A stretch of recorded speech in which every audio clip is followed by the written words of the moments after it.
We're just going to do a quick audio check. Ready, Steve? 1, 2, 3.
Sounds good. All right, welcome everyone. We are at the Education Policy Committee meeting. There's a couple items under both education and policy tonight, and I will turn over the first portion, education, over to Dr. Stoker for review of that information. Thank you, Mrs. Husak. The first agenda item that we have under education tonight is Act 136 of 2020. Act 136 of 2020 was former Senate Bill 1216, and that was passed prior to Thanksgiving. The act includes several provisions related to the pandemic, but for the purposes of this committee, we're really just going to focus on the Keystone exams and the graduation requirements. So for 1920, we had many students that were set to take the Keystone exams, but because of the pandemic, either took them for the winter testing or weren't able to take them all at all in the spring. So for any student who took and passed a Keystone trigger course, for example, one that led to taking the Algebra 1 exam, the bio exam, or the literature exam, that student is going to be deemed proficient on that particular exam. So this proficient rating that the students are getting does not have a score associated. It's merely just a proficient designation. So if a student sat for the winter Keystone, and regardless of what score they would have attained on that, let's say that they were basic or below basic or even advanced, whatever score they would have gotten, they're going to be deemed proficient as well. So those scores will be scratched that they took during 1920, or students don't have to take them if they already took the course and passed it.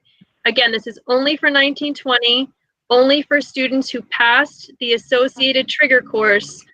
They'll be considered proficient on that particular Keystone exam. We also talked in the past about Act 158, which was graduation requirements. They were supposed to be coming up for our current juniors for the class of 2022. So anybody that was graduating within the class of 2022 was set to have graduation requirements, and there were several different pathways that they could get to graduation. Act 136 of 2020 amended that as well, and that bumped it an extra year. So because of the pandemic, that now moves to the class that graduates 2023. So that would be our current sophomores. So where it originally stood for our current juniors, it's now bumped a year to our current sophomores. Again, that was 158, which established pathways for graduation, some of which required strictly a proficient on the exam.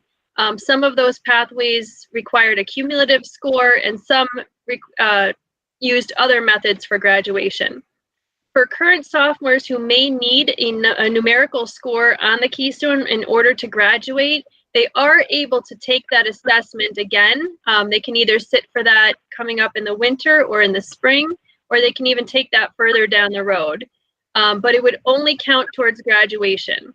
So if they need a particular score on a Keystone assessment, it would only count for graduation. It will never count for the building score. It will never count for a district scores. It's not going to be part of the Future Ready PA index. When the students get to the point, let's say we had an 8th grade student who was supposed to sit for the Algebra 1 exam. In 1920, if they passed that algebra trigger course in middle school, typically those scores follow that student until they're in a cohort that's in 11th grade. It doesn't matter at that point, those scores will be just wiped. So they will never count towards graduation. However, if that student needs that score towards graduation, they are able to sit for that exam later on. So those are really the two main pieces of Act 136 of 2020 related to Keystone, proficient scores, and also graduation requirements. Does anybody have questions on those? Dr. Stoker, this is Gail. Mm-hmm. I know Northern Lehigh uses a lot of those scores to kind of level set our own students and kind of see where we are in growth and all of that. Are we putting things in place to monitor these things? I find it sad almost that we are completely changing education at this point. granted, there's a pandemic and everything going on, and it just seems that we're taking those requirements away. And what is going in place of it to help make sure that we're maintaining high level education for these students going through school? Because I feel we're falling behind. And I'm not just saying Northern Lehigh. I don't mean that. I believe that as a general Pennsylvania state thought, not just Northern Lehigh. So it's a little bit of both in that question, I guess, Dr. Stoker. Sure. So just to answer some of that, so some of this is a federal requirement, some of it is a state requirement. So we're still waiting from the federal government to hear about a potential accountability waiver or testing waiver for this year. But they did receive one for testing from last year, and then Pennsylvania followed suit with that. So that's regarding state testing and then what gets reported on our federal report card. But as far as what we do locally, we're still doing our assessments locally. Many of those did not take place last year just because they had to be done in person. They're not things that we can do remotely. So we didn't do all of our local testing last year, but we have been testing our students, with the benchmarks as soon as they came back to school in August. And then some of those assessments happen 3 times a year, some are 5 times a year. It depends on what particular assessment we're looking at. If it's a DIBELS, if it's a STAR assessment, we're using Study Island as progress checkers. So we are looking at our curriculum and we are looking at those assessments and those benchmark scores for progress to see how students are progressing throughout the year. So we are keeping an eye on what that looks like locally. But as far as the state and federal, it was forgiven for last year and potentially will be forgiven for this year for accountability, but not for testing. So we're still waiting for that part of it. Thank you. And just curious, when will our next review of our own metrics be? Metrics for what particular? The ones that you were talking about, like the DIBELS and the STAR assessments and things like that. When will that be presented to the board? So we typically just do that. I didn't know if we were doing it more. So we just typically do that on an annual basis as a presentation to the board. But as far as internal local data, like DIBELS, we offer 3 times a year. So we do that September, January, and May. The STAR assessment, we give up to 5 times a year. So that if we progress monitor students, using Ames Web and things of that nature, some of the Read 180 and Math 180 results that we look at for special education, they happen more frequently. So it really depends on what building we're talking about, what particular assessment we're talking about. But we are looking at those, and in data teams, teachers are looking at those as well with their principals. So, as that data comes in, we're using that to assess where students are and to adjust, what we're teaching. Okay, thank you. Sure. Any other questions on Act 136?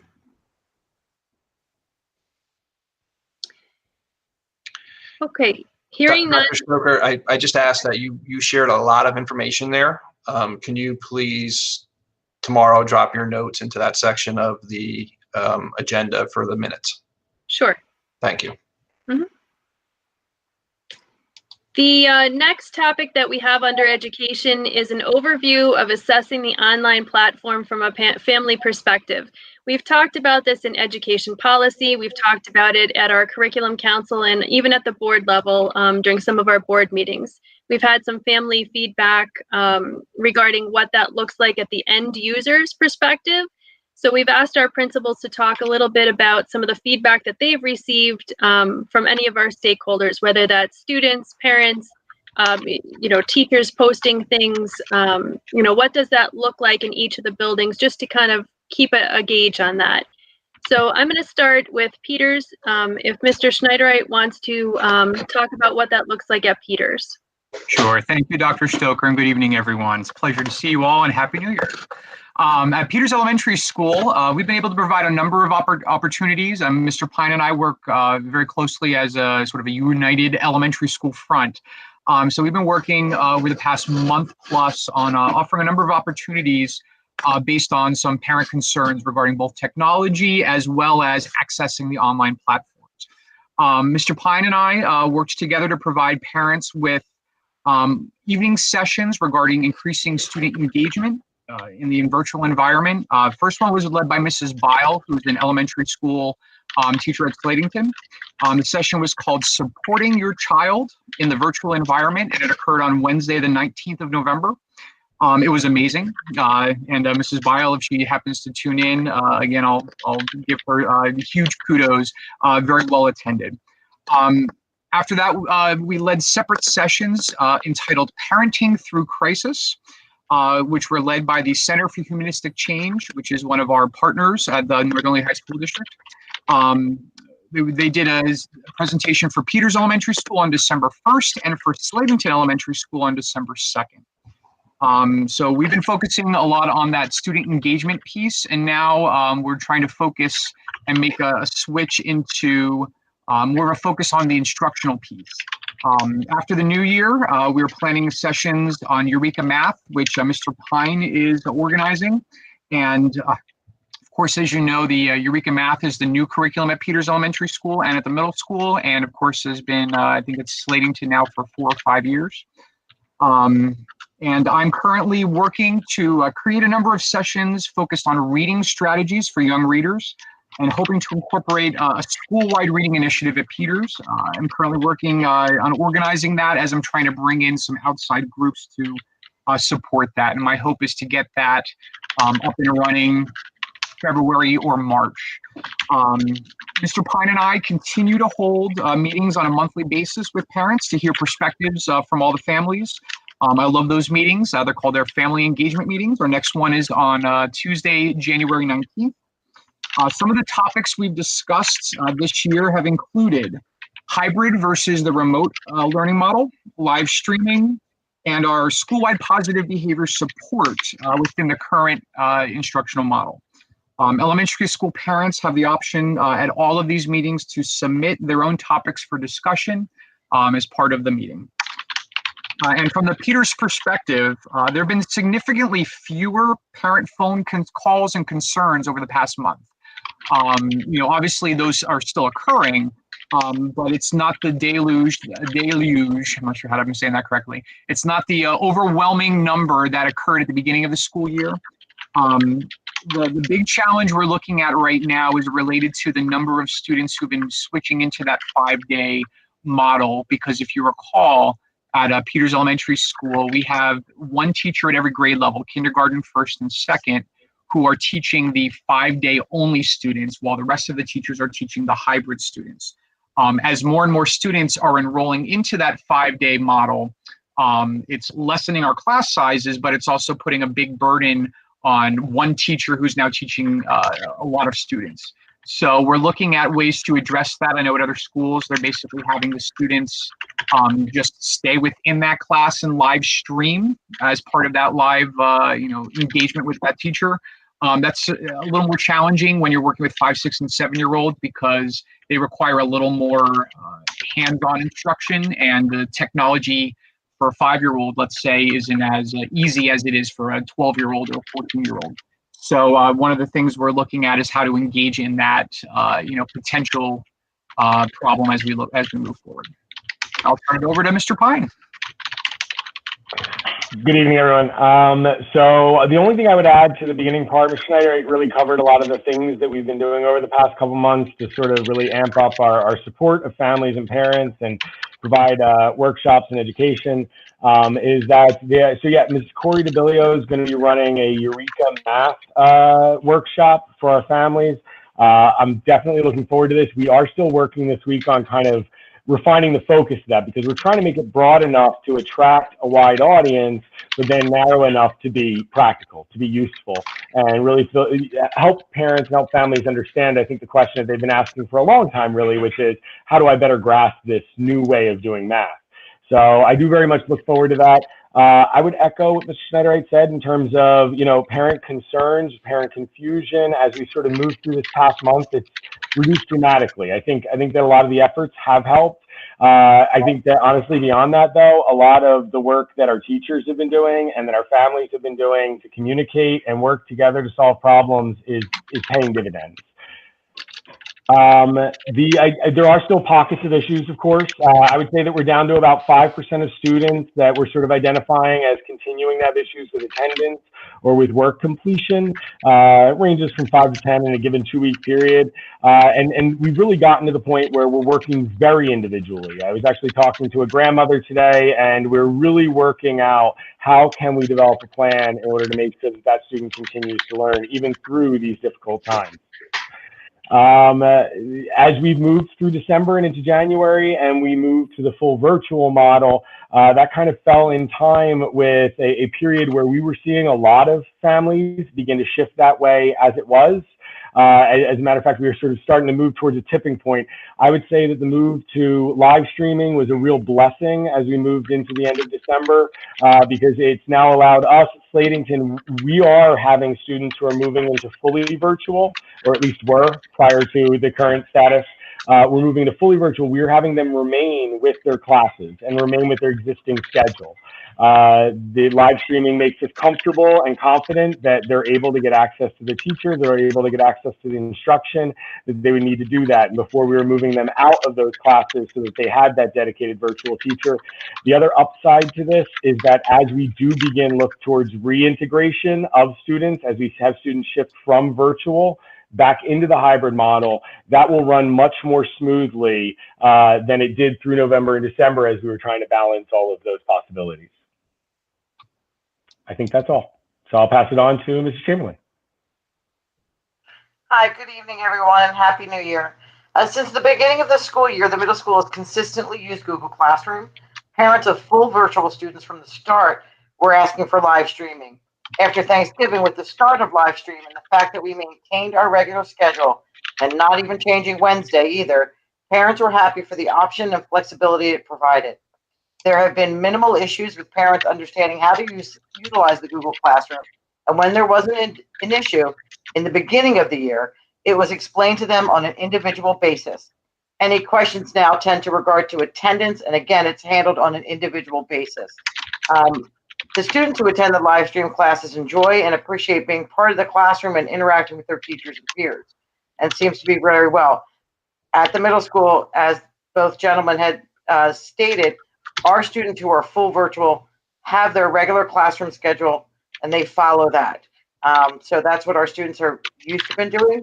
So now they're just continuing it with the live stream. And I'll turn it over to Bob, Mr. Gillespie.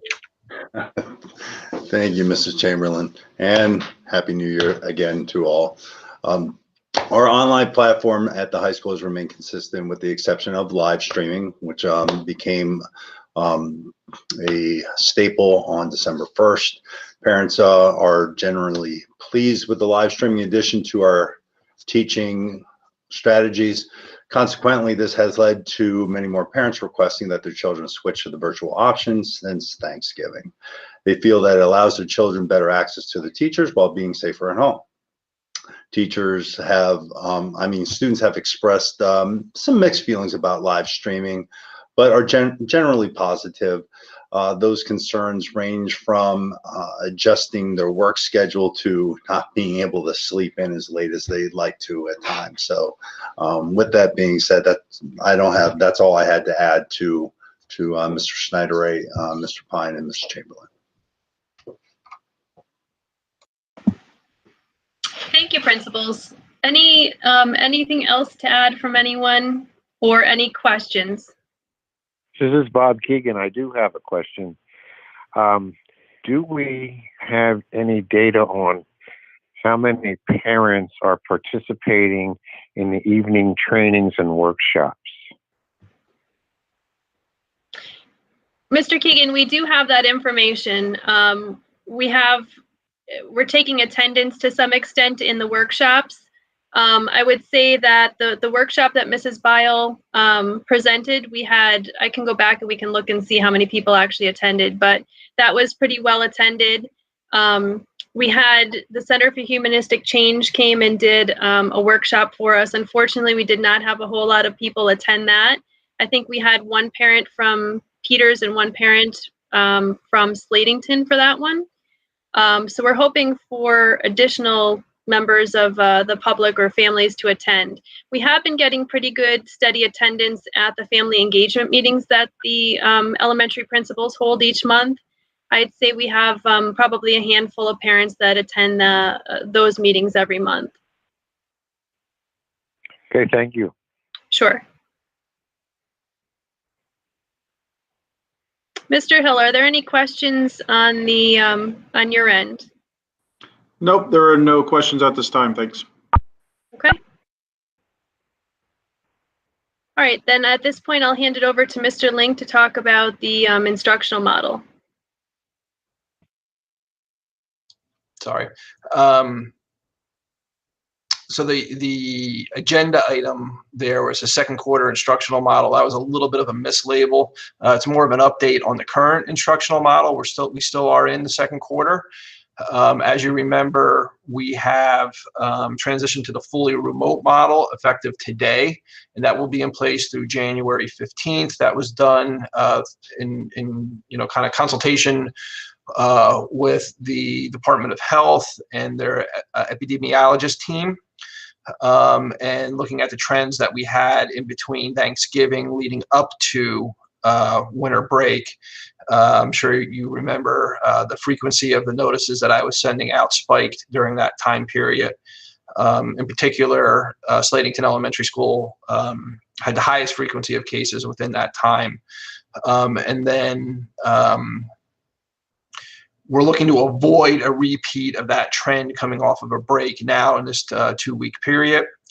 The second quarter and semester actually ends on January 25th. January 18th, which is the Monday after the 15th, is a professional development day, so the students would not be in anyway. So we're looking to have the students return on January 19th.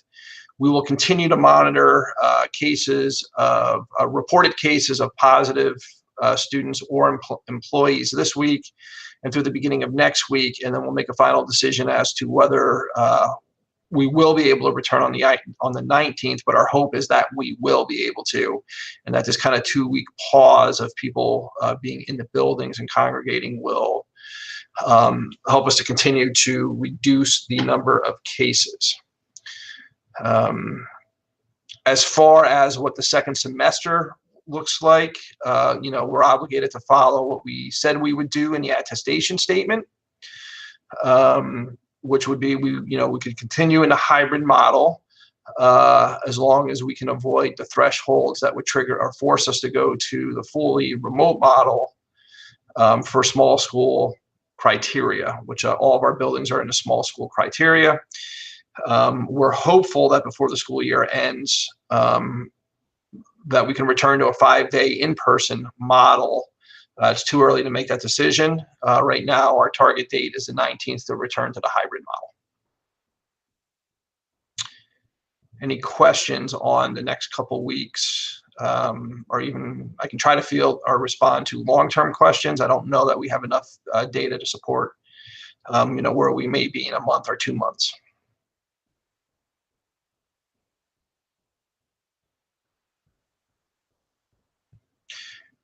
I would just like to kind of, share some kudos before we transition into the Math 180. I know we have 2 of our school nurses with us tonight, Mrs. DeSocio and Mrs. Hoffman. I would like to say that they have been kind of mission critical in monitoring all of this and communicating with the building principals, Dr. Stoker, myself. So we're able to kind of make decisions literally on a daily basis about students participating in the in-person setting, and the data tracking that they're helping us do at all the building levels, and the reports that they send up here at the end of each week. I just can't say enough about how helpful they are in helping us kind of navigate all of this, and that's and that also goes to Mrs. Tullio and Mrs. Haney and Mrs. Hadley as well. So I would just like to publicly thank our school nurses for the work that they've been doing through this entire school year so far. And that concludes my part of the agenda this evening. Thank you, Mr. Link. If I can jump back for a moment with regard to the overview that we just discussed from the family perspective. Mr. Keegan, I know you had a question about attendance. I'm not sure if you're able to see the chat, but Mr. Pine posted in the chat that we are also posting those videos.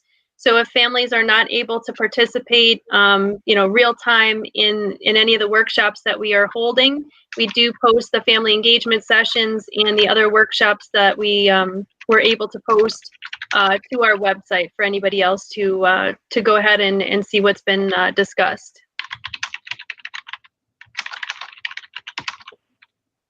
Thank you. Sure. Okay, at this time, we'll go ahead and transition into Math 180. Mrs. Dada? Hi, good evening, everyone, and Happy New Year. I'm happy to report that it was confirmed that we did receive the Special Education Mitigation Grant for $11,661. That is going to help us in part to purchase the Math 180 program for our students with special needs. That program has been, actually the PO has been sent out and we are awaiting its arrival so that we can have the materials to get started with some professional development. The remainder of the program will be paid through medical access, and we already have now a 3-year agreement with Math 180, so I'm excited to see what kind of results. If it's the same as Read 180, that would be absolutely wonderful.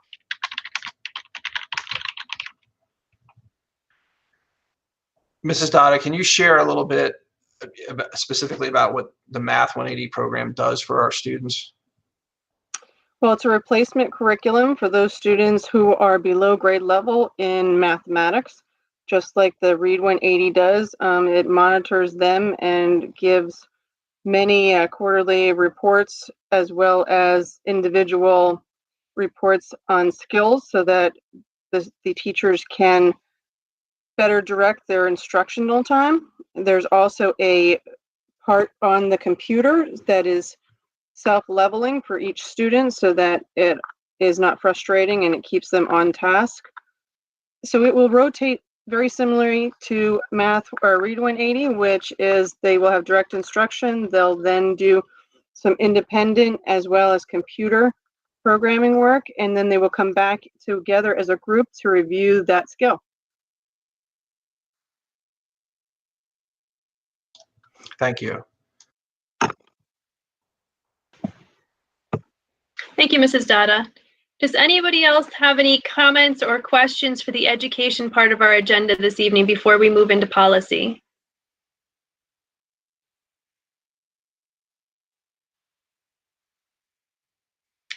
Okay, hearing none, we'll go ahead and jump into the policies this evening.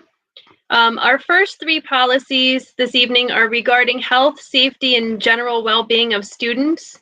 I would also like to recognize our nurses this evening. They actually took these first 3 policies on our November in-service day. So I'd like to thank them for all of their work in going through those policies and looking at those updates. Also, as Mr. Link said, our 2 school nurses, Mrs. DeSocio and Mrs. Hoffman, are part of this call this evening. So they are here if there are any questions regarding these policies. They're here to answer those questions as well. So jumping into the first policy, we have 203, which is immunizations and communicable diseases. Policy 203 is being updated to generally refer to the guidance from the state and local health officials.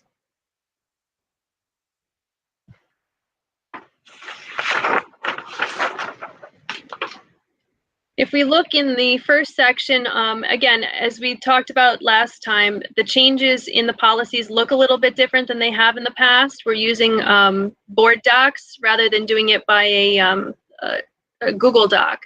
So you'll see changes that are bold and green, and then you'll see things that are crossed out in red. So before it was in blue, now it's in a dark green. So the first part talks about the authority, and this is a reference to the guidance in our health and safety plan. Immunizations has been updated. The They were actually suspended for the first 2 months, or from the first 2 months of school, to give families time to get immunizations coming out of the pandemic. And then that also references the guidance from either the PA Department of Health or any other guidance that comes from the state.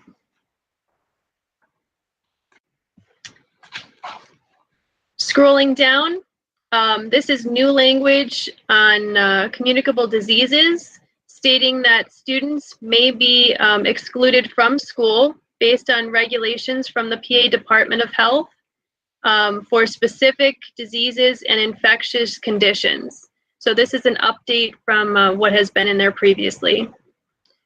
Also, based on the recommendations from school nurses across the state, there were language updates added about notifications and also potential to exclude students for the communicable diseases and also emergency information.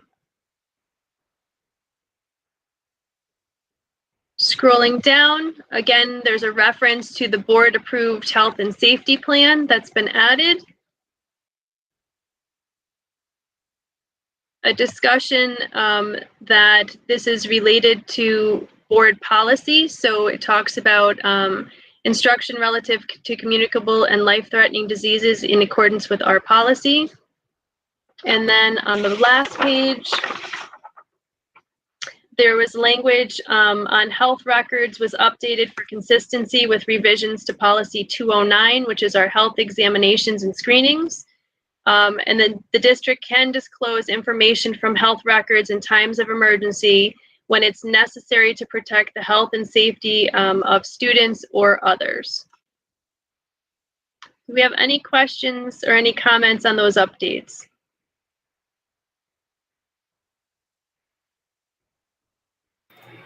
Okay, go ahead. Dr. Stoker, I just have a quick question on the last portion there where it says that the district may disclose that information. Is there anything, HIPAA comes to mind when I hear things like that, and just curious what information might be shared and how that's shared and why is that different than current like HIPAA policy today where that might not, is that being shared a certain place or who does that get shared to? I believe, Gail, that it's related to any emergency situation. So if we're potentially putting a student into an ambulance or something of that nature, that we can share some information, but maybe the nurses have some more detail. Do any of the nurses want to respond? Sure, I will. That's exactly right what you said, Dr. Stoker. It's so we can share information like in an emergency situation or just sharing information with teachers. Say somebody has seizures and we should not be telling anybody, but because of the health and safety of the child in their class, we feel that we need to let the teacher know so that we would be covered by that policy also. Are those things that parents would need to sign off on, that it's okay that we're telling teachers that information, or is that not? No, we're really covered because it's a matter, we're covered if it's a matter of health and safety for the child. Okay. Thank you. Okay. Any other questions or comments?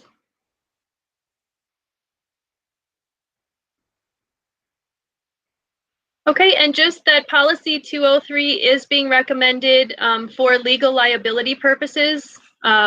So is it the will of the board members present to move this policy to the school board meeting next Monday for first reading?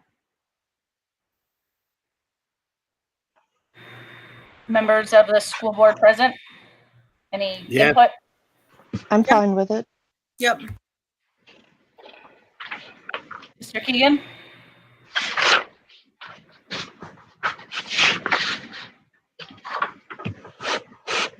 Mr. Keegan, are you still on with us?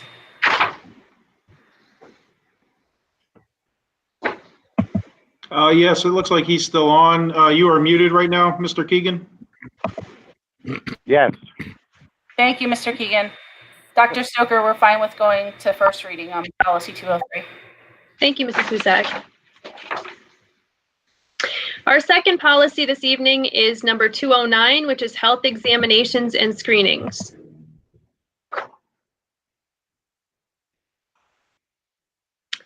Let me just grab the right policy. Okay, so policy 209, health examinations and screenings, was updated to reference the district's health and safety plan and to incorporate language regarding the monitoring of student health.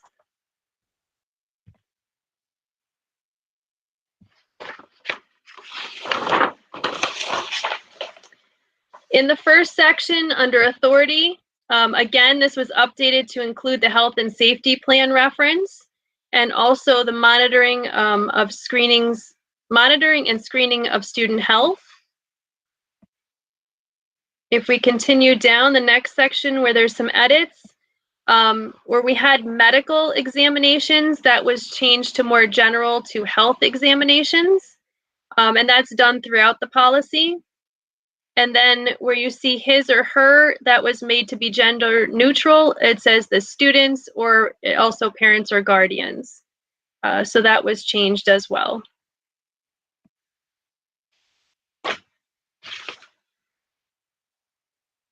The next big section that was added in is health monitoring. This is a whole new section regarding the monitoring of health. Again, it refers to the health and safety plan.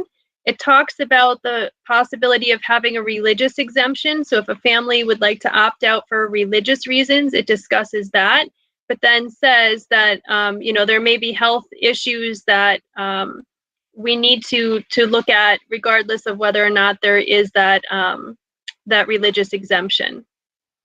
Potentially, a student may have a health condition also that may render a monitoring method ineffective. And if that is the case, they would need to notify us. An example that they gave for that is somebody who may have an autoimmune disorder that a temperature screening may be less effective with them. And then also that any health issues that may impact monitoring, and then that we can also refer anybody to the nurse who may have symptoms.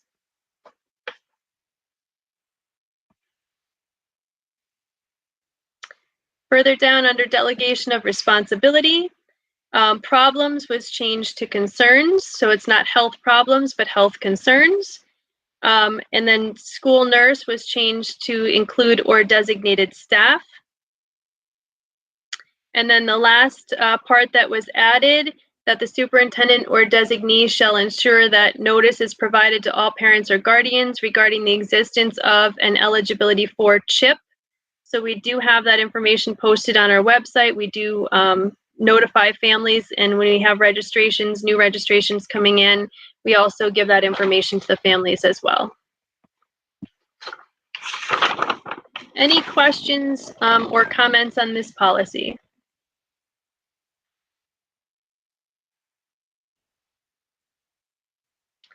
Okay, hearing none, policy 209, health examinations and screenings, is being recommended again for legal liability purposes. And is it the will of the board members present to move this policy to the school board meeting next Monday for a first reading? School board members present. This is Bob Keegan. Yes, go ahead. Yes. Michelle Martineau, yes.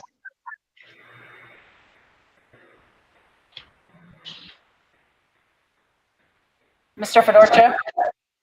Yes. Okay, Dr. Stoker, the board has approved to 209 to first reading on next week's agenda. Thank you, Mrs. Husak. Our third policy this evening, policy 314, deals with physical examinations.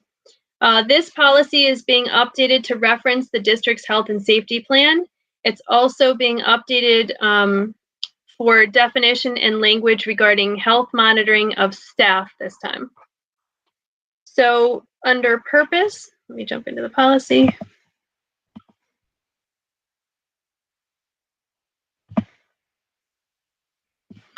Under purpose, that section is being updated so that the board requires physical exams prior to employment, and it also may require health monitoring to prevent the transmission of communicable diseases in a school setting. Under definition, it defines physical exam for the purposes of this policy. So you'll see below what exactly a physical exam is being considered. Under authority, again, you see the change from undergoing medical examinations to undergoing physical examinations. And then at the end of that sentence, it was saying that the board requires to now it's may require.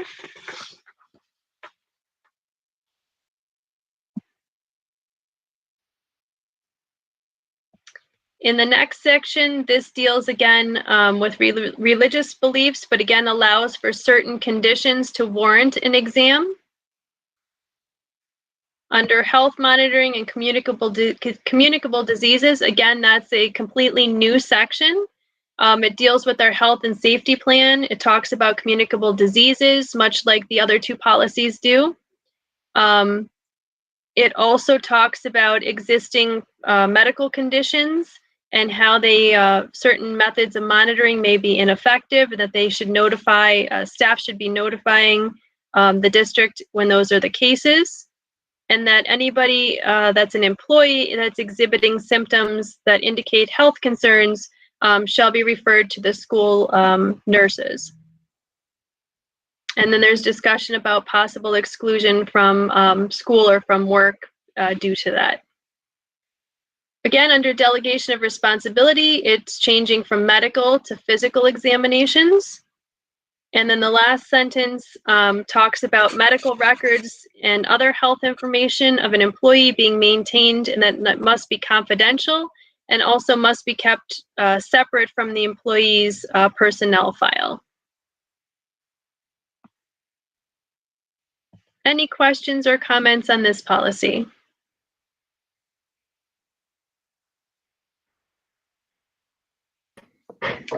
Okay, again, policy 314 is also being recommended for legal liability purposes. Is it the will of the board members present tonight to move this to the school board meeting next Monday for a first reading? Harry, yes. Yes. Bob Keegan, yes.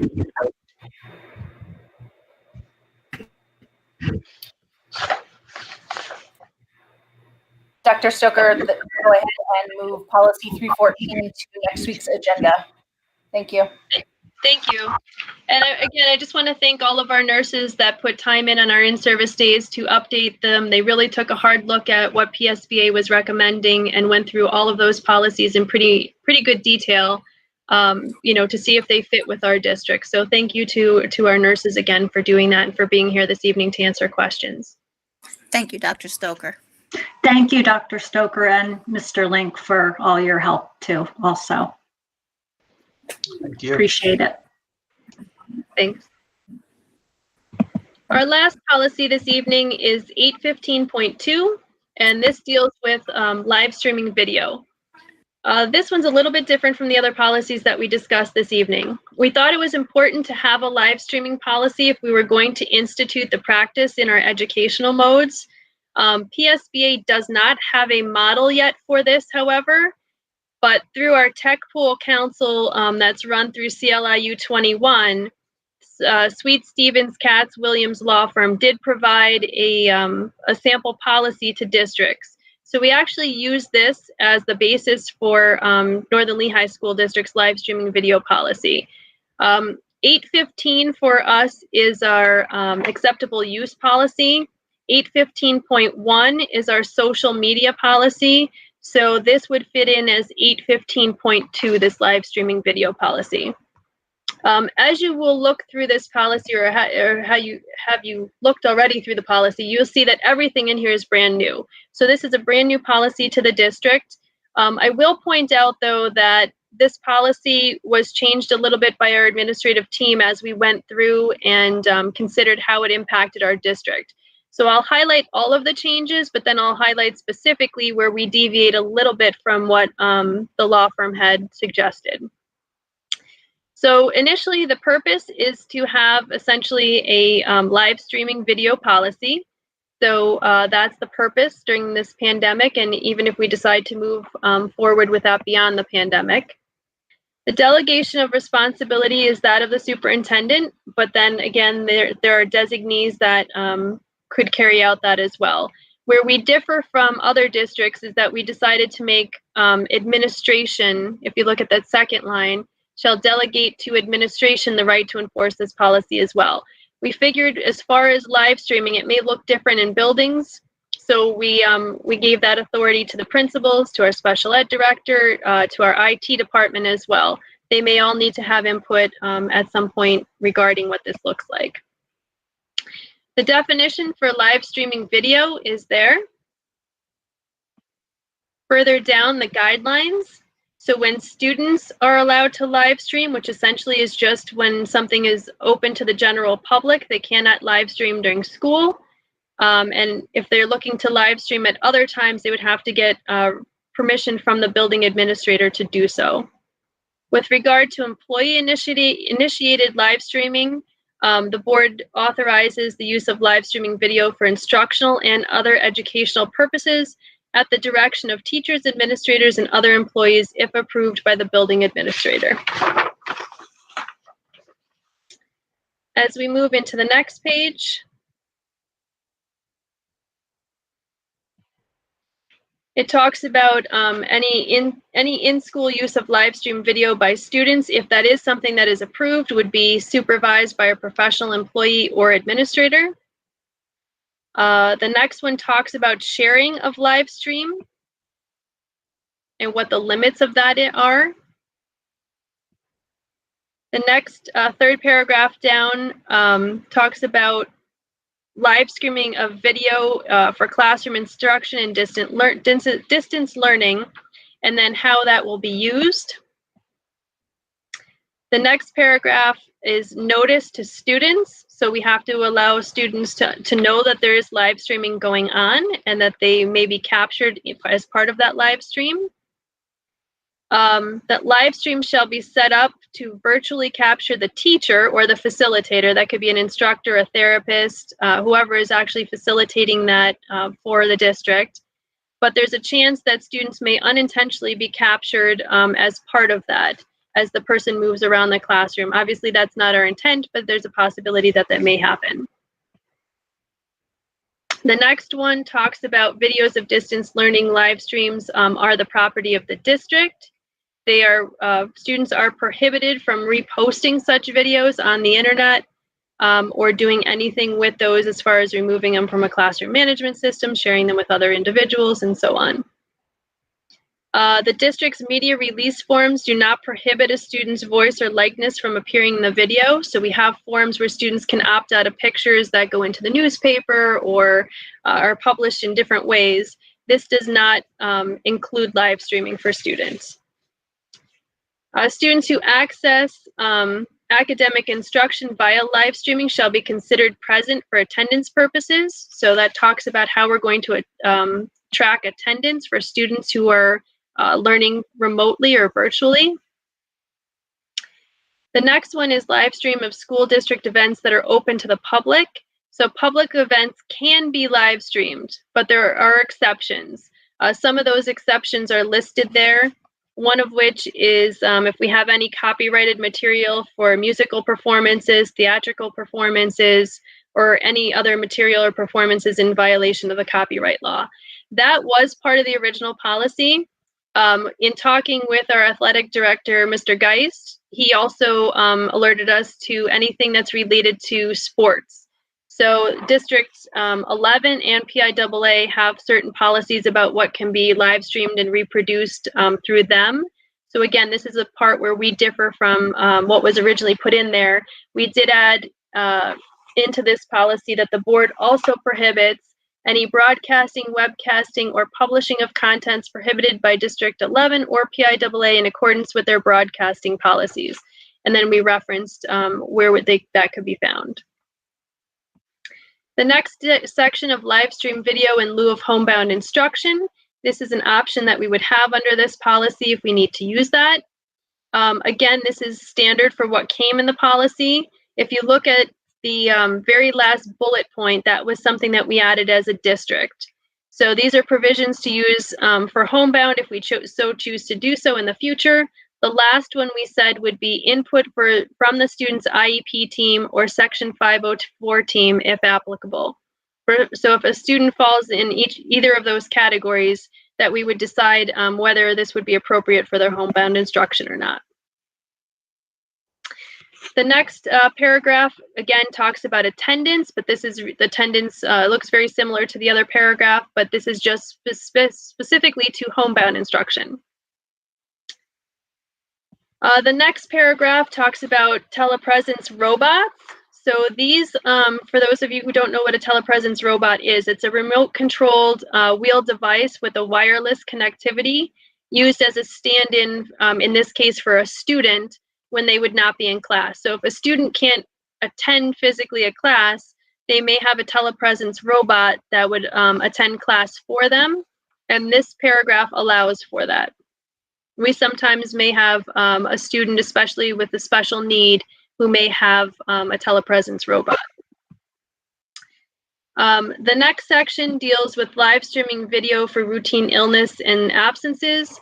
So as we talked about moving in and out of modes, we've been trying to work on a 2-week change of mode. This talks about not using live stream video for routine illnesses or absences. So if a student is out one day, we're not using live stream for those purposes. It's more of a longer term solution. At the bottom of that page, it talks about proper conduct and proper attire for remote or live streaming. So what is essentially appropriate to wear in the classroom would be appropriate for live streaming as well. Moving on to the next page. This, as I said earlier, falls under the acceptable use policy. Acceptable use is our blanket policy of 815. 815.2, which is this policy, falls under that umbrella. The next paragraph is use of personal devices. So if a person uses a personal device, that live streaming rules still apply. Whenever possible, obviously, we try to deter that and use any school district related devices. The next paragraph talks about accommodations for disabilities. So this would be for students who have IEPs or 504s.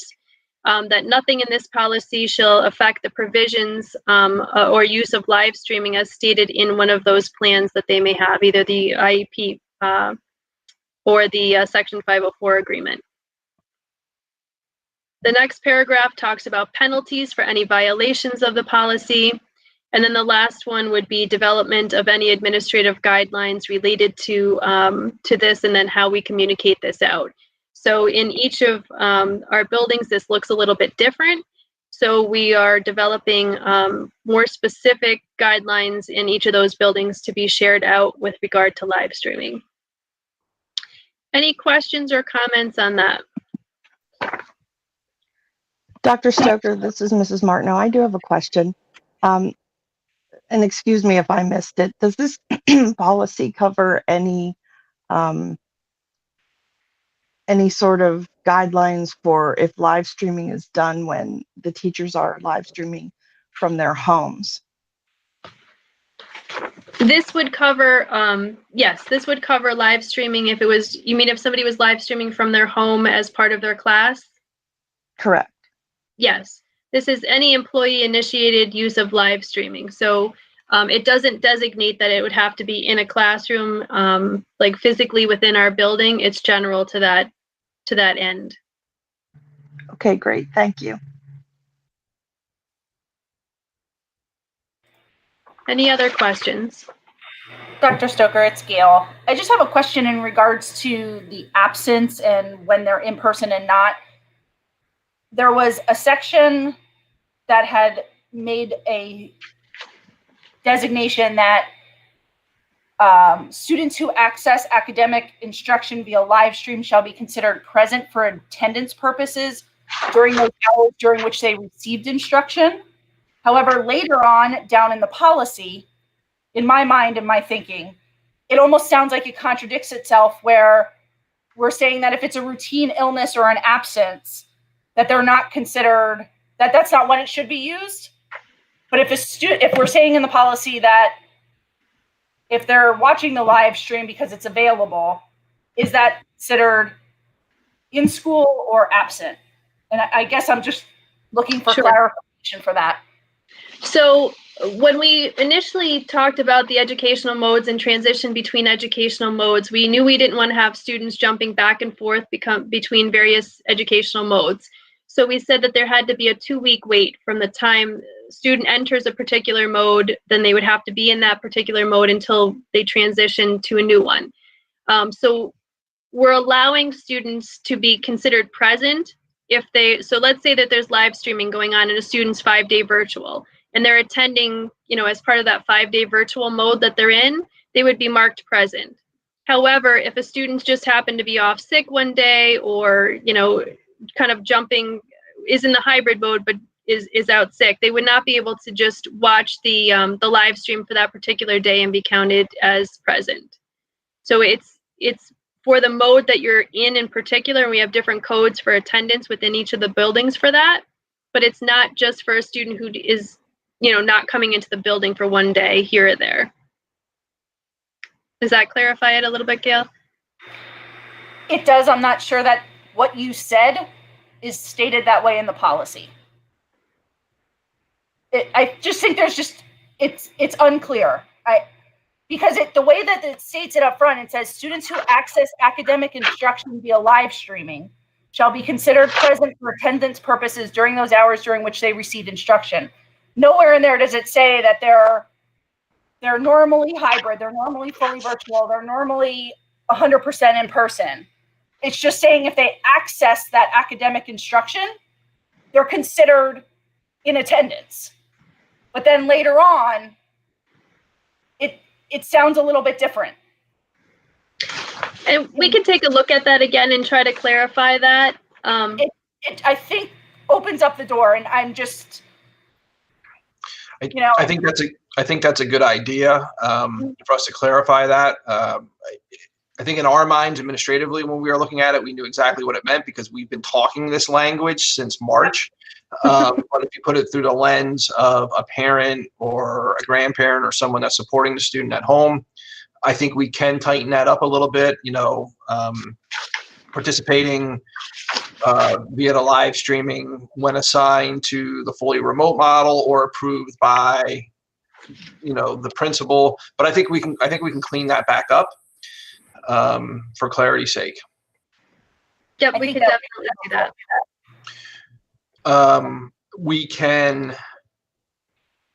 We can do that one of two ways. We can bring it back again in February, or we can point out what it may look like if the board members this evening approve it going to first reading. We can have that altered language in the first reading draft.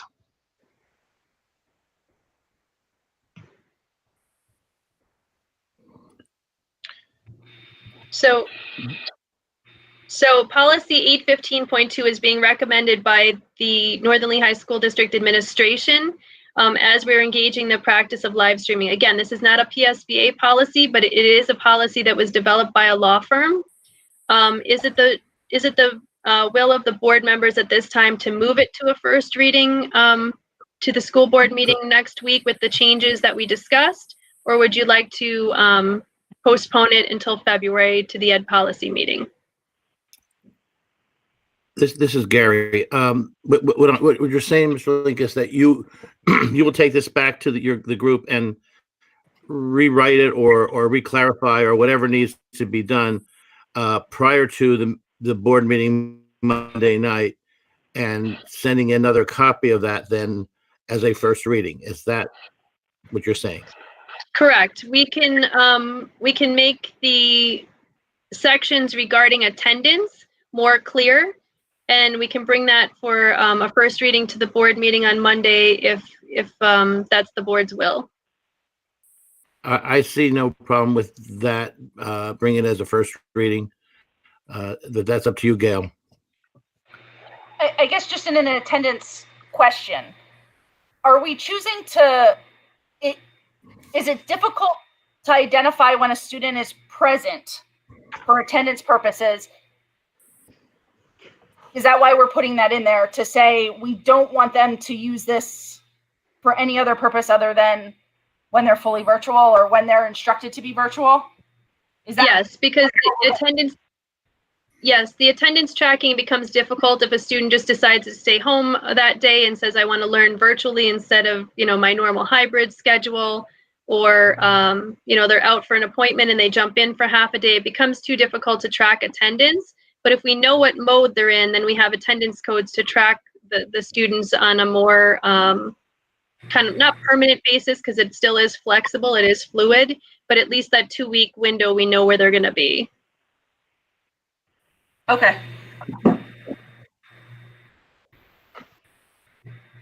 Okay. Board members present, are you okay if there's— This is Mrs. Martineau. I do have one more question about the attendance. This doesn't remove the ability, for example, if a child, excuse me, if a child has a fever and is asked to stay home or is turned away at the door for having a fever, will they still have the flexibility to access the live stream? I mean, if they're not sick but are, for COVID reasons, unable to enter the building? So if we have a student who transitions, is deemed a close contact, or, we find that somebody at home may be tested positive and they're a close contact, and they're going into the fully remote model for a period of time, then the principals have at that point, recognized that transition, and they are able to attend the live stream for that period of time. Okay. Thank you.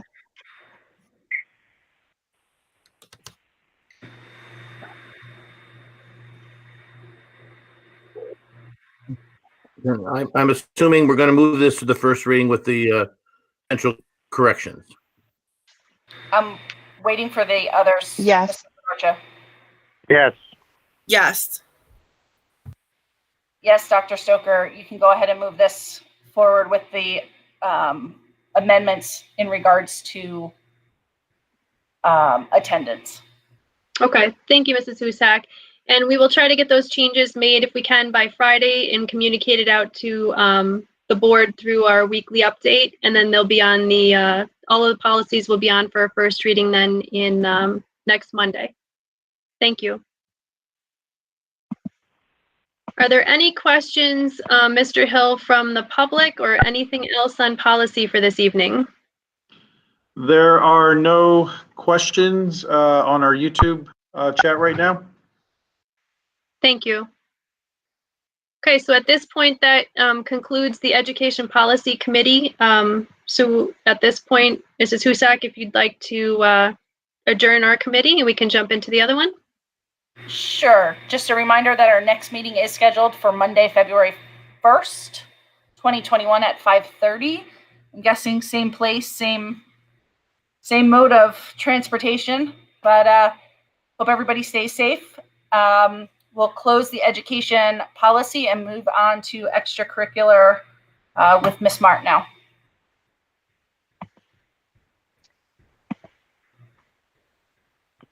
Gail, that's not me. Uh-oh. Is that me? It's you. That's me. That's also you, Gail. Darn. Look, I was trying to get out of it. Not it. All right. I guess you're stuck with me. we can handle that. Do we have everybody present, Mr. Link, for this meeting? We do have everyone present. And I would like to say, Mrs. DeSocio, Mrs. Hoffman, you're welcome to stay, but you're not required to stay. Thank you. Good night, everybody. Thank you. Good night. Good night. Thank you. Thank you. Good night. And then, yes, everyone else is in attendance. All right. So then I guess I'm calling the the extracurricular co-curricular committee meeting to order. At this time, just a reminder, which we should have said earlier, but this meeting is also recorded just like our prior meeting. and it will be posted on the YouTube channel for future review. I will turn it over to Mr. Geist, who will have an update on our winter sports schedule. Thank you, Ms. Susak. On the link, you'll see the current schedule of our boys and girls basketball game and wrestling matches. We currently have 10 games for boys and girls and 8 wrestling matches. The only one that we haven't been able to pin down a date is the Notre Dame match. We're still kind of working together to figure out a specific date for that. And once we have more information in regards to playoffs for the league, for districts, and for states, we should be able to firm that up. So all those dates were placed there due to going fully virtual, and we're going to resume practice on the 16th. And by PIAA rule, we must have 4 days of practice, which puts our last day of mandatory practice at the 20th of January. So we're able to start competitions after the January 20th, and we can resume from there. So that's more or less the schedule. I don't want to belabor it too much, but I'll take any questions in regards to schedules.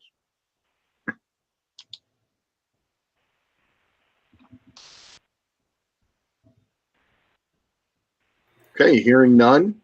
The next part with league and districts and states, just to kind of give everybody an update, we're going to meet tomorrow as ADs, kind of go through where we're currently at as a league. And then next week, there's a District 11 meeting, and off the top of my head, I know state is going to be meeting within the next couple of weeks. Some of the discussion items are going to be the state playoffs. I know state playoffs, they're looking at division champions. So that's going to restrict the field for state tournaments. Districts is going to work off of that in timelines, and the league will work off those district timelines as well. Some of the other things that we have to look at, I know the state has extended the deadline for winter sports into March. That is all tentative based on current numbers that are coming out of Harrisburg. So I don't want to say like here's all the games that we're scheduling, but we do have the option to schedule as we go and to add extra games. But that's all going to be based on playoffs and all those kind of things. So we haven't started our season yet, so it's hard to say playoffs and extra games and all that. But just wanted to kind of give everybody an idea that we are looking at if things improve and improve greatly, we could possibly add contests as we move throughout the season.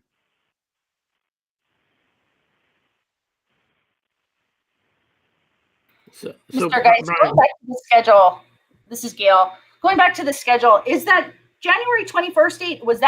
Is that the state, or not state? I should get maybe PIAA or Colonial League. Is that like the first week of practices, or are we doing that because we can't get those 4 days in prior to the season? That's a northern Lehigh date, and using PIAA as the rule. PIAA just made some adaptations to their mandatory practices. We've already met those tenets of those rules. The only one that we have to meet is once we resume practice, we must practice for at least 4 days since we've been off for at least 14. All schools that are starting practice have to practice for at least 4 days, and they may resume with contests, whether they are independent or whether they are a league schedule. So when are the other Colonial League contests starting? Or there are some wrestling matches that are starting on January 11th. There are some basketball games starting on January 12th. Not all teams are starting on those days. There are some other schools that are starting a little bit later than that.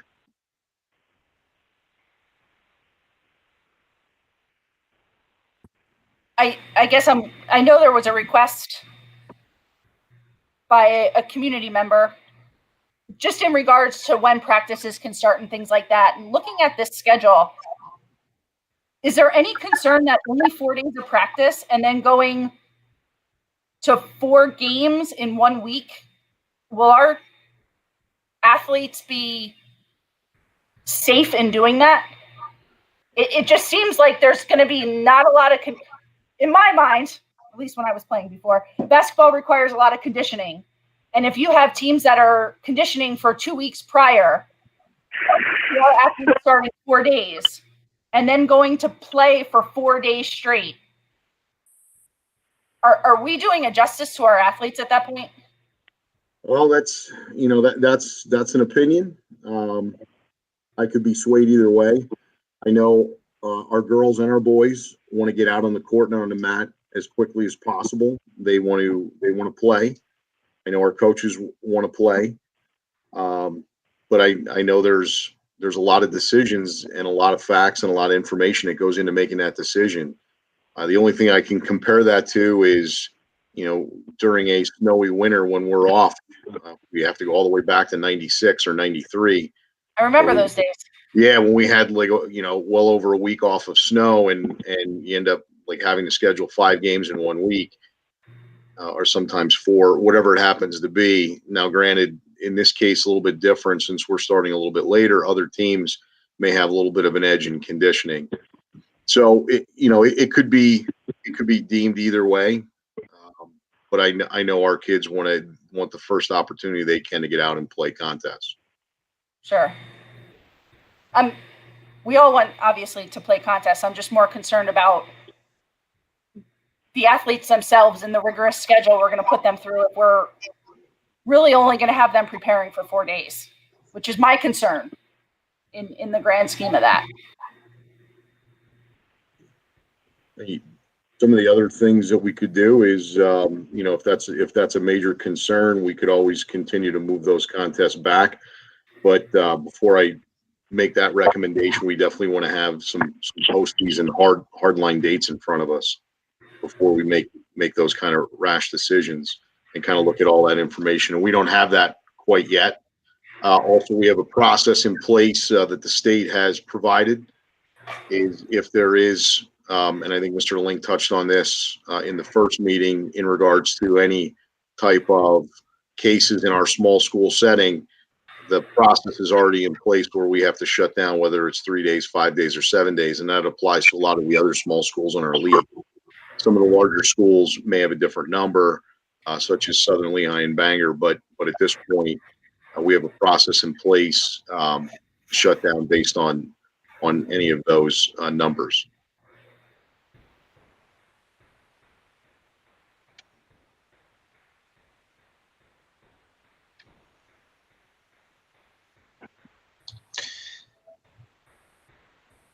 So there was a request that came in directly to me from one of our coaches requesting to allow sports to start prior to the students returning to the hybrid model.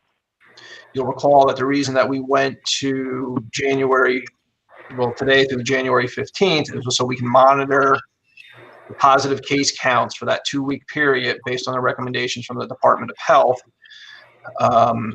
So I guess my question to the committee this evening is this something that you want to take to the full board on Monday to have a deeper conversation about?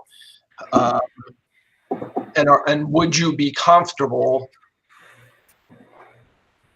not allowing that our students are learning fully remote in an effort to keep case counts down, quarantine down, but then allowing students to use our student athletes to come in and use the building for practice, which is contradictory to what we're trying to do for having our students come back, to the hybrid model.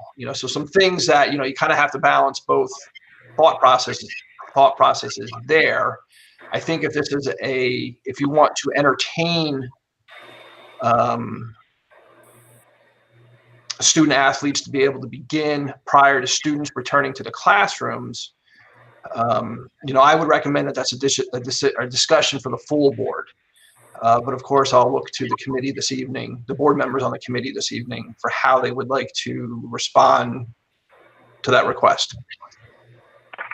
Mr. Link, I'll add to that. And I'm not necessarily saying that our student athletes should be in the school buildings before our students. Our education should come first and foremost in my mind.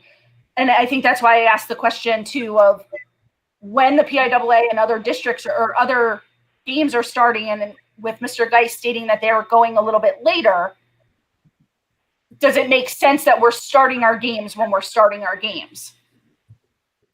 Is, I guess, more of the question than actually bringing our student athletes in sooner, but they can still have the same amount of play time and give them the ability to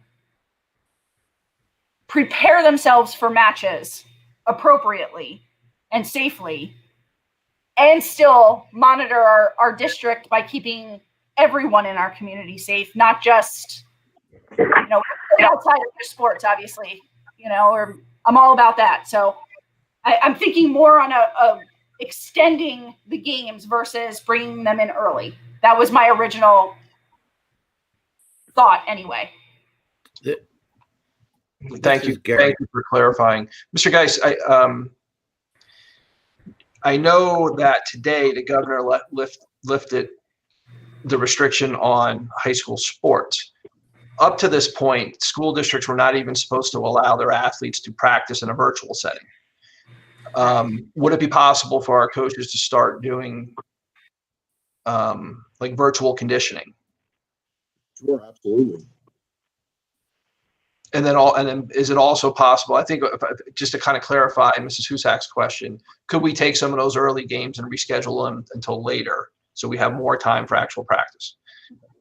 We can. The only word I caution is end of season dates, and how that right now we have for districts, they want us to have at least 8 contests scheduled before district playoffs start and be able to play 6. So the only word of caution I have is knowing an end date for District 11 for Colonial League and so forth. Now, those could be moot points if we don't have enough wins to qualify, of course. So those, before we kind of make a decision, we have to kind of see how the end of the season schedule is going to be mapped out. I echo Mrs. Husak totally, and I would like us to see if we can reschedule that. The concern I have is a concern that we had addressed even when we went to deciding on whether we were going to close or not, was for the safety of everyone, teachers, students, custodians, and everyone, to not allow anyone in our building while we were closed. And I know parents have complained because we were doing sports before and our kids not going 5 days. I think we're opening up something that we closed, I thought, and settled in the past. I think right now, I think it's premature for the state to move to open things, considering we're coming off of a very long vacation time of people doing a lot of traveling. And we have no idea where this is even going. We may not even be opening our school in 2 weeks. Who knows, depending on numbers. So I certainly would not encourage us to reconsider our position on keeping our school closed right now to everyone until we can open it up to students. And even there, I still know once we open up to students for sports, we're going to have the 5-day-a-week people are going to come back and saying we can have these sports, but we can't be in school.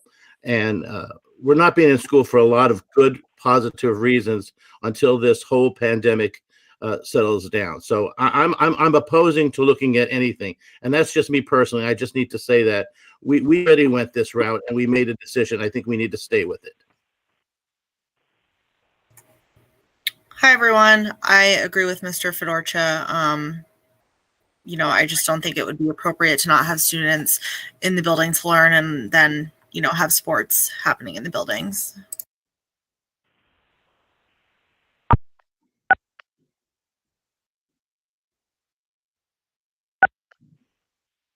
Hi, this is Bob Keegan. Can you hear me?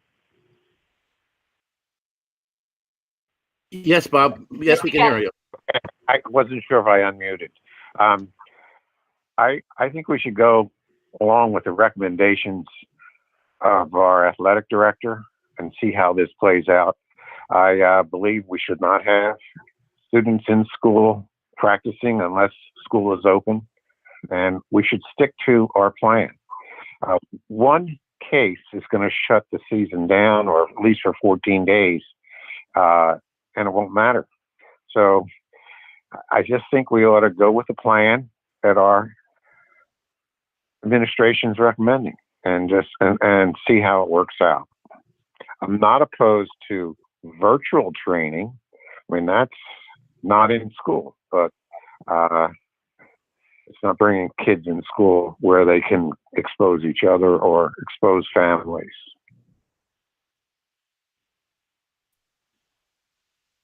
Is that virtual training currently being done, Mr. Geist?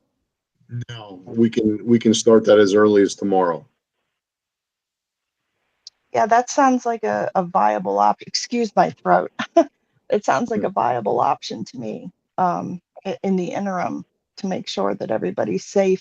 But I also was concerned that the one of the coaches had mentioned possible injuries if the students aren't conditioned enough when they jump back into the season. And will a virtual conditioning and training alleviate that concern?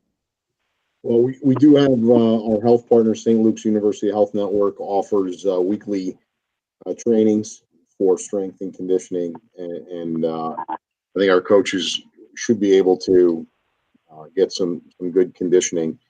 Similar to what college coaches do, they give a training plan and allow their athletes to stay in condition until they resume in their particular season when they're not on campus.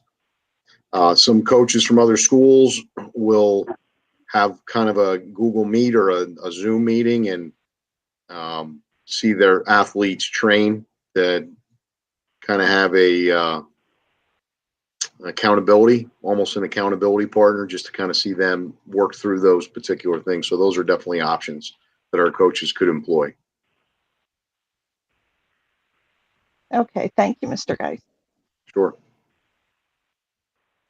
I think I'm in alignment with the rest of the board members that we should stick to the current plan if there's, the ability to keep everybody safe and keep the students training virtually until we can get up to speed and get everybody back into the buildings.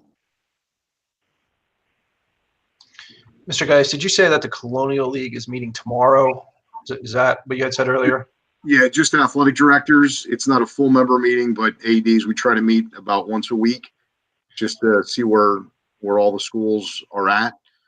Any type of changes from the state, any notifications we have from any of our governing bodies that we're not aware of, and it's an opportunity for everyone to share and know where everybody's at in the league, as well as kind of going over, make sure our schedules are correct, as well as rules. We have rules updated, especially now with basketball and wrestling, and some of the things that we're going to discuss in regards to wrestling tomorrow is the masking concern. So just real briefly, one of the things that we're going to discuss and have the officials is, for those of you who follow wrestling, when headgear comes off, the match is stopped to allow wrestlers to put the headgear on. We're going to use that same process for the mask. Wrestlers will start with a mask on, and if at any time the mask does come off, natural break, the match is stopped. Wrestler fixes the mask, puts it back on, and then wrestling resumes. So those are going to be some of the things that we discussed tomorrow at our meeting. No, earlier you had mentioned that our healthcare partner is St. Luke's for Northern Lehigh. Have they released any additional guidance? I think the last time we received something from them verbally and in writing, it was January 15th was the target date. Have they backed off on that at all, or they're still saying January 15th? Yeah, there has been no change since that last communication. Okay.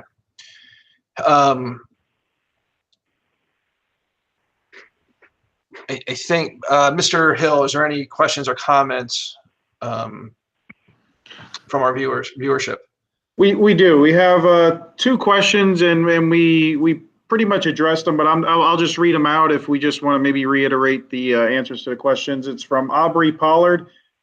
First question is there a reason why we as Northern Lehigh are starting after all the other schools in the Colonial League? Doing this puts our teams behind other schools by 1 to 2 weeks. And the second question was, is there a reason that the teams can't begin practicing now, even though school is closed to learning? So yeah, we did discuss that, but again, we're on the 2-week closure. I'm sorry, it's not closure, it's remote learning, because of what happened after Thanksgiving break, what we saw with the spike in the cases.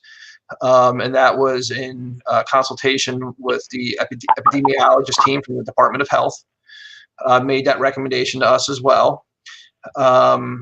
We're looking to avoid that spike now post New Year's, post winter break.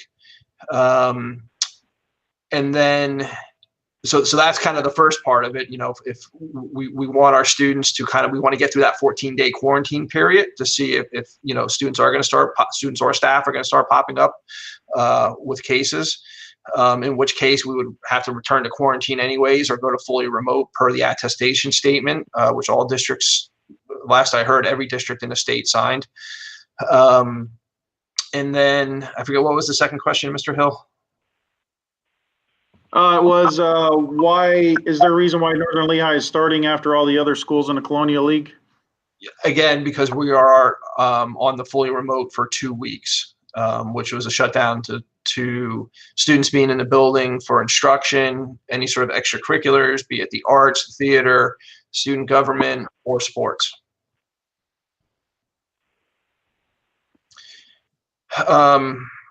Mr. Geis, can you please reach out to all the coaches and tell them to do what they can to initiate as early as, you know, tomorrow, the next day, any sort of virtual conditioning, virtual, you know, game plan strategy, those type of meetings as well. To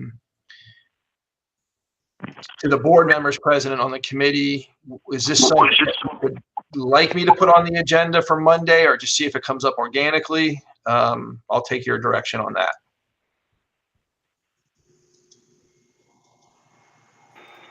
Mr. Link, based on what the current board members present on this call, it doesn't sound like we would have anything necessarily to make a motion on. I think we're all in the same feeling that we're following administration, Department of Health, and making sure that our whole community as a whole continues to stay safe, and we're able to bring our students back into the buildings safely as soon as possible.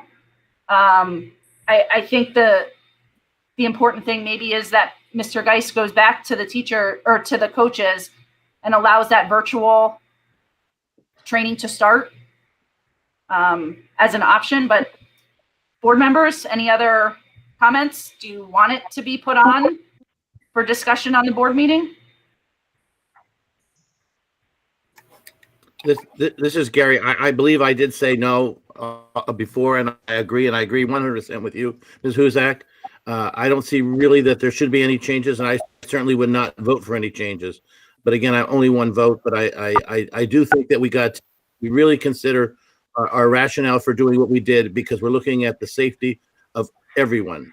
Thank you. Yeah, I agree too. I think we should stay the course and employ the virtual conditioning when possible. Bob Keegan, I agree. I also agree.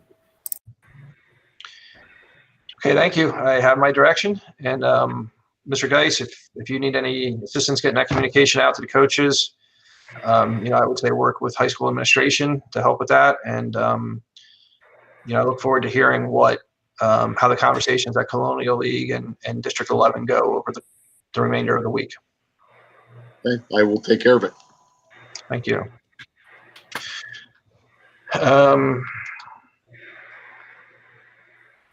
And that concludes the agenda for this evening. So I'll turn it back over to you, Mrs. Husak. Sounds good. Well, thank you everybody for your comments, your support, your help, your discussion through a whole bunch of stuff, through education policy, co-curricular stuff. I will go ahead and close our extra and co-curricular meeting for this evening. Just a reminder that our next meeting is scheduled tentatively for Monday, March 1st. So we go every other month with this particular meeting. And again, it will follow the Education Policy Committee meeting again in the same venue. I hope everybody stays safe throughout the rest of the time, and I look forward to seeing a lot of you at our school board meeting on Monday. Thank you. Have a good night, everyone. Have a good evening. Happy Good New night, Year, everyone. everybody. Take care. Bye. Happy New Year. Good night. Good night.